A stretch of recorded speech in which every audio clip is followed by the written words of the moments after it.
لیکن فقہا کا اتفاق ہے کہ اگر بچے کو 4 مہینے ہو گئے تو جتنا ماں کو جینے کا حق ہے اتنا ہی اس بچے کو. اب کسی ایک کی زندگی کو بچانے کے لیے کسی دوسرے کا قتل جائز نہیں. ہمارے پاس تو لوگ مسائل پوچھتے ہیں صبح شام کہ ماں کے پیٹ میں بچہ ہے, ڈاکٹروں نے کہا کہ معذور ہے. کتنا ٹائم ہو گیا بھائی؟ 6 مہینے کا ہو گیا, معذور ہے. بعض دفعہ ڈاکٹر بھی کہہ رہے ہوتے ہیں گرا دو اس کو, یہ معذور ہے, ساری زندگی کی ٹینشن ہے. کہتے ہیں بھائی میں کیسے قتل کی اجازت دے دوں؟ اگر بچہ پیدا ہونے کے بعد معذور نکلے تو کیا قتل کرو گے اس کو؟ بولو نا, قتل کرو گے؟ تو ایسے ماں کے پیٹ میں بھی معذور ہے تو کیا کرنا ہے؟ تقدیر کا حصہ سمجھ کے برداشت کرنا ہے. اسی وجہ سے تو دیندار لوگ ڈپریشن میں نہیں جاتے, اور بے دین کس میں چلے جاتے ہیں؟ ڈپریشن. دیندار آدمی جو مصیبت اللہ نے دی ہے اس کو کس کی طرف منسوب کرتا ہے؟ اللہ کی طرف, کہ اس میں میرا فائدہ ہوگا. معذور ہے, صحت مند ہے, کس کی قسمت کا؟ میری قسمت. کوئی بات نہیں, اس معذور کی خدمت پہ اللہ میرے گناہوں کو معاف کرے گا. ہم نے تو اپنے بچپن میں دیکھا ہے, بچہ معذور پیدا ہوا 10 سال باپ اس کو ویل چیئر پہ لے کے گھومتا رہے, ایک دن بھی پیشانی پہ لکیریں نہیں آئیں. بچہ جب بڑا ہو گیا نا تو اس کو ویل چیئر پہ 10 سال ویل چیئر پہ گھمایا. کیوں؟ اللہ پہ اعتماد ہے, اللہ پہ توکل ہے. بھائی میری قسمت کا. میں جب بھی ان صاحب سے ملتا میں کہتا آپ کا بچہ ہاتھ پاؤں ٹیڑھے, آپ اس کو سارا دن بیچارے کو لے کے, باپ تو نہیں چھوڑتا. اسی لیے تو اللہ نے ماں باپ کا بڑا حق رکھا ہے بھائی. جو سب سے زیادہ معذور ہوتا ہے ماں باپ کا چہیتا بھی سب سے وہی ہوتا ہے. تو وہ لے کے گھومتے تھے اس کو. ہم جب پوچھتے کہ انکل آپ تھک نہیں جاتے؟ انہوں نے کہا بیٹا شاید یہی قیامت کے دن ہماری بخشش کا ذریعہ بن جائے. بے دین آدمی ڈپریشن میں جاتا ہے, یہ کیا ہو گیا؟ میں نے تو بڑے خواب دیکھے ہوئے تھے, میں یوں کروں گا, میں یوں کروں گا, میں ایسے کروں گا. یہ تو ٹینشن پیدا ہو گئی. وہ تو چاہے گا ماں کے پیٹ میں اس کو مار دیا جائے, کیونکہ اسے پتا ہے کہ ماں کے پیٹ میں ماروں گا تو کوئی پوچھنے والا نہیں ہے. عرب اپنی بیٹیوں کو زندہ دفن یہی سوچ کے کر دیا کرتے تھے کہ ابھی قتل کر دو, اس کا پوچھنے والا کوئی نہیں. پوچھتا تو باپ ہے نا, جب باپ ہی قتل کر رہا ہے تو کون پوچھے گا؟ اسی پہ قرآن کی آیتیں نازل ہوئیں. وَإِذَا الْمَوْءُودَةُ سُئِلَتْ بِأَيِّ ذَنبٍ قُتِلَتْ. اللہ فرماتے ہیں کہ یونائٹڈ نیشن نہیں پوچھے گی تم سے, تمہارے ملک کا کنٹری نہیں پوچھے گا, اصل عدالت تو اللہ کی ہے. وَإِذَا الْمَوْءُودَةُ سُئِلَتْ بِأَيِّ ذَنبٍ قُتِلَتْ.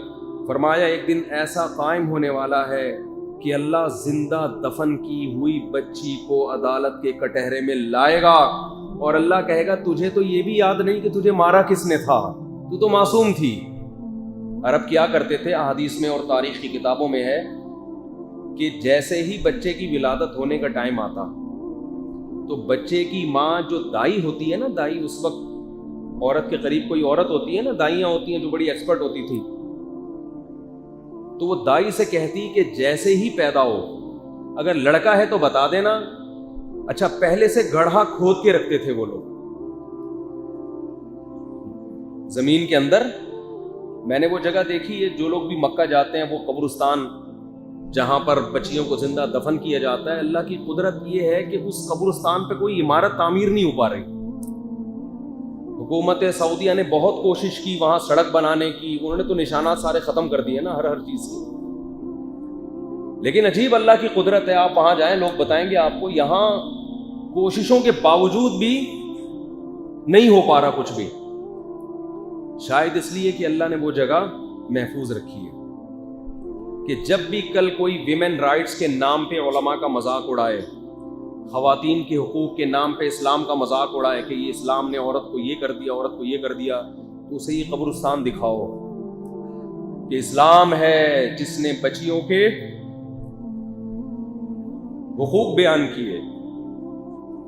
اس لیے مسلمان بچی کی پیدائش پہ, اس کی پیشانی پہ کبھی لکیریں بولو نہیں آتی.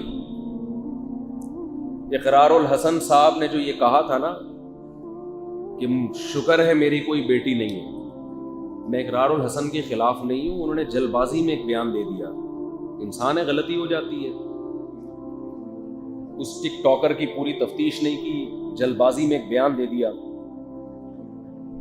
ہو جاتی ہے انسان سے غلطی, بعض دفعہ جلد بازی میں ایسے الفاظ کہہ دیتا ہے جو نہیں کہنے چاہیے. سمجھدار آدمی بھی کر لیتا ہے, کوئی مذاق اڑانا یا کسی کو رسوا کرنا مقصد نہیں ہے. لیکن یہ محترم سے جلد بازی میں بہت غلط جملہ زبان سے نکلا. یہ کہنا کہ میں شکر ادا کرتا ہوں میری کوئی بیٹی نہیں ہے, بہت غلط بات ہے.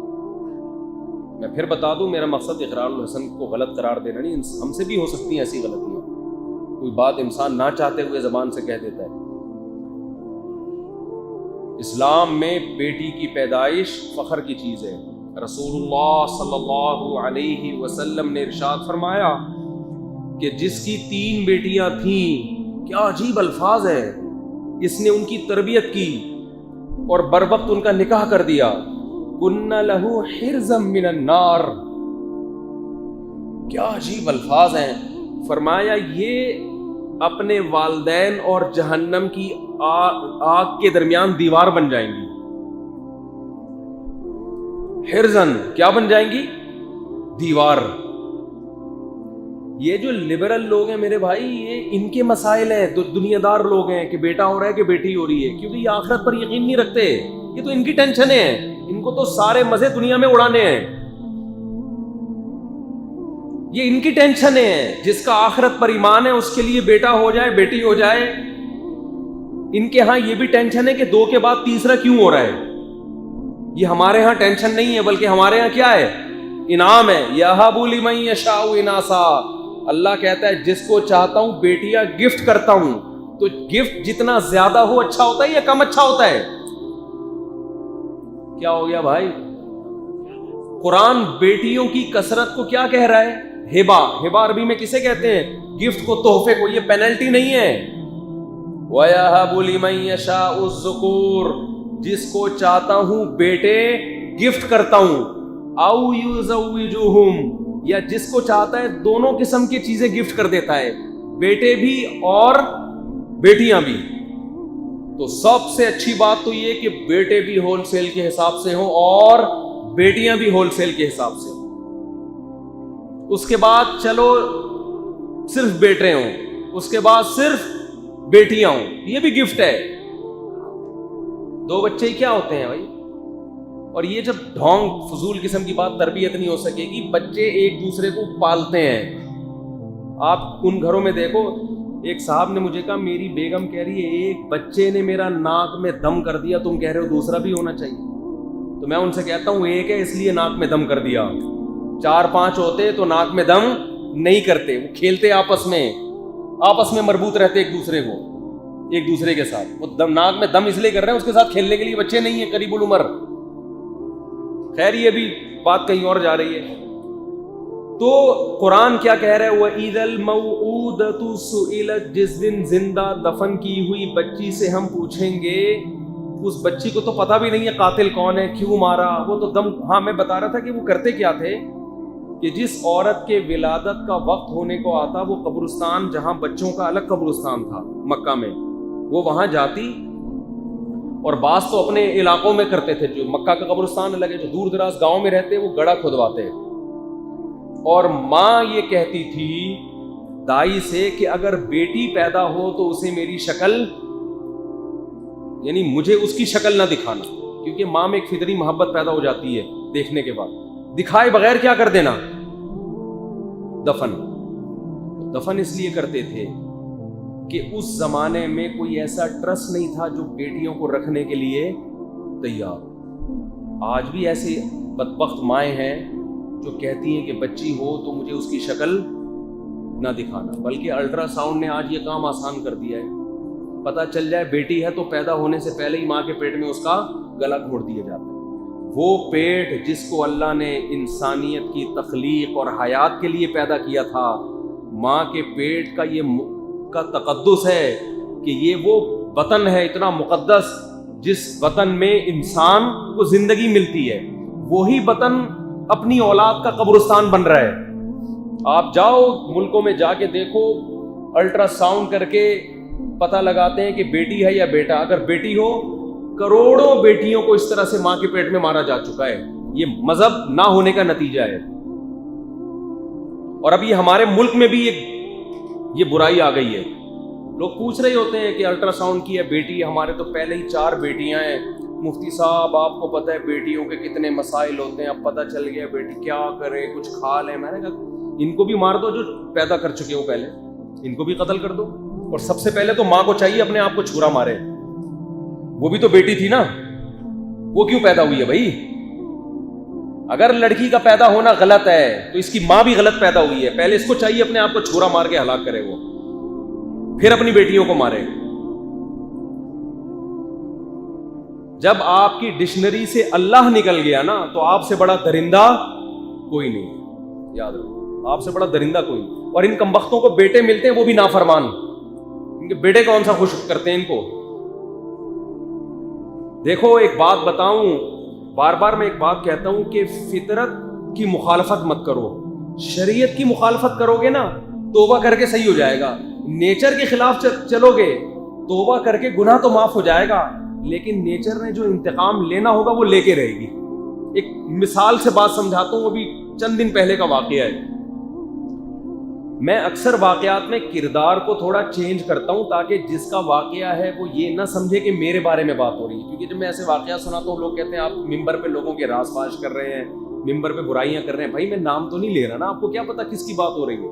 اور کردار کو تھوڑا ایسے چینج کرتا ہوں کہ جس کی بات ہو رہی ہے اس کی بھی پتہ نہ چلے. ایک ہفتہ پہلے ایک صاحب آئے میرے پاس, خوب اچھی طرح یہ واقعہ غور سے سنیں. خاص طور پہ وہ لوگ جو مذہب کو فالو نہیں کرتے, اپنے گھر کا ماحول مذہبی نہیں بناتے, ان لوگوں کے لیے یہ. مجھے کہنے لگے میں نے اپنی بیٹی کو ایک بہت مہنگے اور ماڈرن اسکول میں ایڈمیشن کروایا. اسکول کا نام بھی میں بتا سکتا ہوں لیکن فائدہ نہیں ہے, خام خام اسکول والے میرے پیچھے پڑ جائیں گے. اور ایک اسکول ہو تو آدمی نام بھی لینا, درجنوں اسکول ہیں, میجورٹی تو اسی طرح کے اسکولوں کی ہے. بہت ماڈرن اسکول میں بھاری بھرکم فیسیں دے کے اپنی بیٹی کو میں نے پڑھایا. اسکول کو ایجوکیشن تھا, ماحول بہت لبرل قسم کا, کیونکہ آج کل لوگوں کے ذہن میں یہ بات بیٹھ گئی مذہبی اسکولوں میں پڑھائیں گے تو پڑھائی نہیں ہوگی. تو کہہ رہے ہیں نتیجہ یہ نکلا ہے کہ ہماری بچی کے بوائے فرینڈ ماشاءاللہ ہول سیل کے حساب سے, اور یہیں تک معاملہ نہیں تھا, راتیں گزار رہی ہے ان کے ساتھ, اور پینا پلانے کا شغف بھی شروع ہو گیا. پینے پلانے کا شغف بھی, اب پتہ نہیں وہ سٹا لگا رہی تھی, مجھے یاد نہیں, شراب پی رہی تھی یا شیشہ پی رہی تھی, یا یہ شیشہ تو اللہ کا شکر ہے ہم نے کبھی دیکھا بھی نہیں کیسے پیتے ہیں. تو شیشہ تو دیکھنے کی چیز ہوتی ہے, اپنا منہ دیکھو, پیتے پتہ نہیں کیسے ہیں اس کو. سمت بانڈ بھی لوگ سونگ رہے ہیں. یہ ہیں سکون. ہم چائے سے بیزار آئے ہوئے ہیں یار.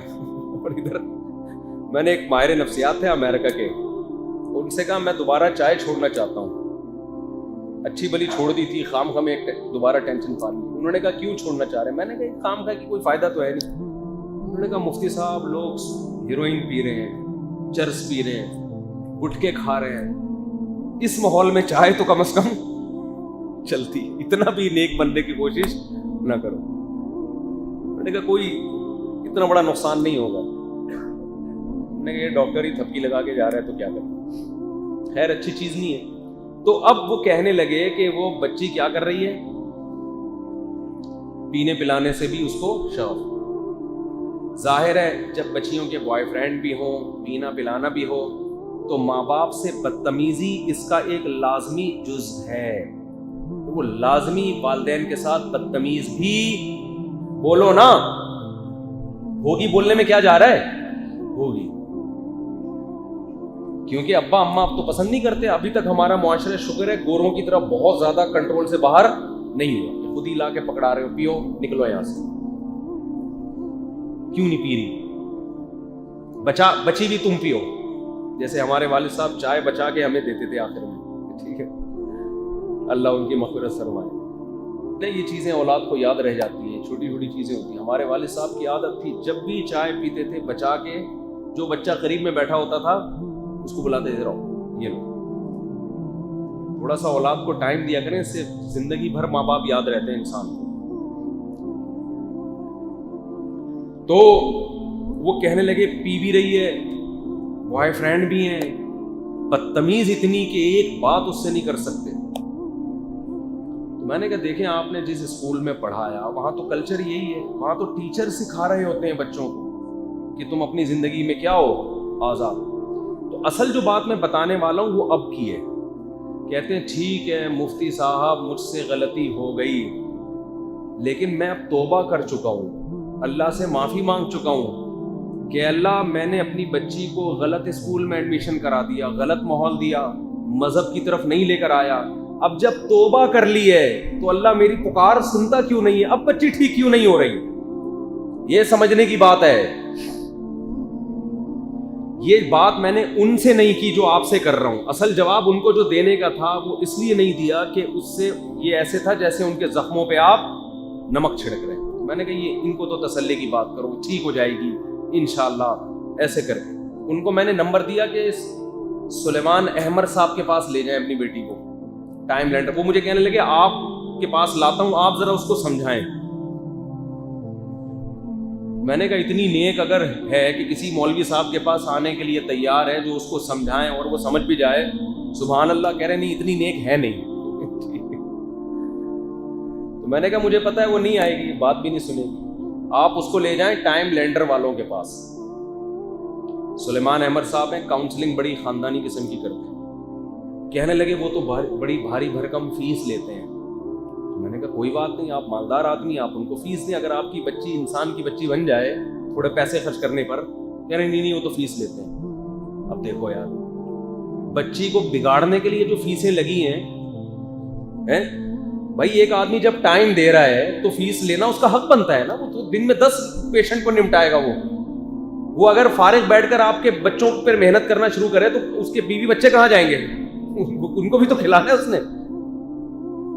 اب عجیب سوچ ہے کہ بچوں کو بگاڑنے کے لیے لاکھوں روپے خرچ ہو گئے، سدھارنے کے لیے اگر کوئی کاؤنسلنگ کر رہا ہے اور پیسے لے رہا ہے تو وہ وہاں پیسے دیتے ہوئے کہ جان نکل رہی ہے. مجھے انداز ہوگا، میں نے کہا یہ سیٹنگ کیا ہے ان کی، سیٹ نہیں.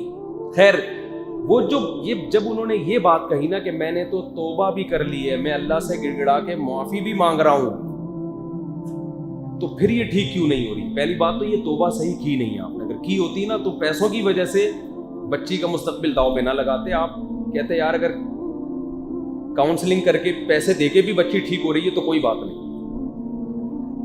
جب انہوں نے یہ کہا کہ میں توبہ کر رہا ہوں اور بچی پھر بھی ٹھیک نہیں ہو رہی، تو جو ان کو کہنے کی بات تھی وہ میں آپ سے کہہ رہا ہوں کہ آپ نے ٹکر لی ہے فطرت سے، شریعت سے بھی لی ہے، اللہ سے لی. آپ توبہ کریں، اللہ کیا کر دے گا؟ معاف. اللہ کہے گا ٹھیک ہے میں نے یہ جرم معاف کیا. اب یہ بچی اگر جہنم میں بھی گئی آپ سے سوال نہیں ہوگا، اگرچہ بگاڑا آپ نے لیکن توبہ کر لی، اللہ آپ کے جرم کو کیا کرے گا؟ معاف.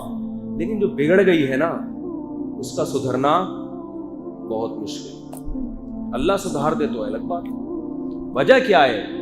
گراؤنڈ ریئلٹی یہ کہتی ہے کہ آپ جیسا ماحول دیتے ہیں اولاد کو، ماحول ان کو ویسا ہی بناتا ہے.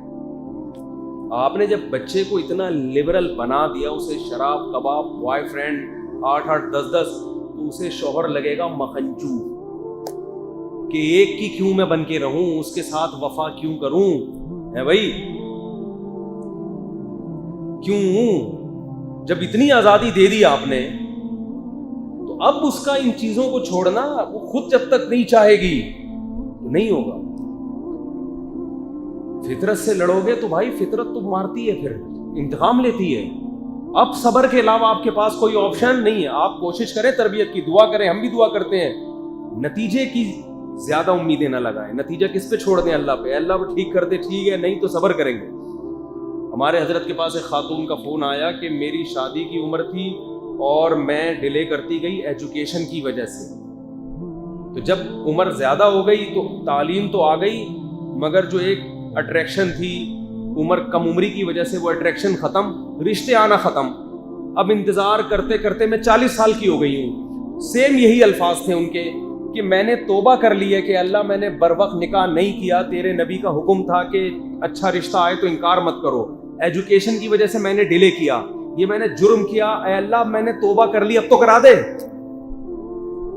حضرت کا بالکل یہی جواب تھا ان کو کہ دیکھیں آپ سے جب ایک غلطی ہو گئی اللہ معاف کر دے گا, لیکن فطرت یہی ہے کہ مرد کو 40 سالہ لڑکی میں عام طور پہ دلچسپی بولو نہیں ہوگی, تو 50 سال والے کو ہوگی, اور 50 سال والے میں آپ کو نہیں سمجھ میں آ رہا, کیونکہ جب 50 سال میں آپ سے کر رہا ہے تو سوال پیدا ہوتا ہے کہ اگر وہ کما رہا ہے تو اب کیوں اتنی دیر تک ڈیلے کیوں کیا تو نے, 50 سال تک کیا کرتا رہا ہے بھائی. اور اگر میرڈ ہے تو بیوی موجود ہوگی تو اب آپ اس کی دوسری بیوی بننے کے لیے تیار نہیں ہوں گی. اس وقت کنواروں کے رشتے جس نے ریجیکٹ کیے ہوں وہ کسی کی دوسری وائف کہاں سے بنے گی وہ. اور اگر وہ کنوارا نہیں ہے, بیوی کو طلاق دی ہوئی ہے, تو بہت بڑا اعتراض ہوتا ہے کہ پتہ نہیں یار ایک گھر تو بسا نہیں سکا, دوسرے کو بھی بیڑا نہ غرق کر دے. 10 قسم کی ٹینشنیں. تو اب ان کے لیے کوئی ایسا 50 سالہ ڈھونڈو جس کی بیوی خود بخود مری ہو, اس نے نہ مارا ہو, یہ ثابت بھی ہو جائے, اولاد بھی نہ ہو, کیونکہ پھر بچے ہوں تو پھر نہیں کر رہی ہوتی. تو بھائی اب آپ کو آڑا ترشا ہی ملے گا, کوئی نہ کوئی فالٹ کے ساتھ ہی ملے گا, اللہ ماشاءاللہ کچھ خوش قسمتوں کو مل جاتا ہے. تو یہ کیا ہے, یہ آپ کس سے بغاوت کر رہے ہیں, بولو نیچر سے. تو نیچر سے جب بغاوت کرو گے تو بھائی یہی ہوگا. تو میں ان لبرل لوگوں سے کہتا ہوں کہ دیکھو تم جو اپنے بچوں کو دین اور مذہب نہیں سکھا رہے نا, ان کو اللہ کے حقوق نہیں سکھا رہے کہ اللہ کیا ہوتا ہے, تو یہ تمہارے حقوق بھی نہیں سیکھے, کیونکہ اللہ کے بعد ہی ساری چیزیں شروع ہوتی ہیں. پھر آپ ان کو جتنا چاہیں گے یہ انسان کے بچے بن جائیں, یہ نہیں بنے, اللہ ماشاءاللہ اللہ کسی کو بنا دے.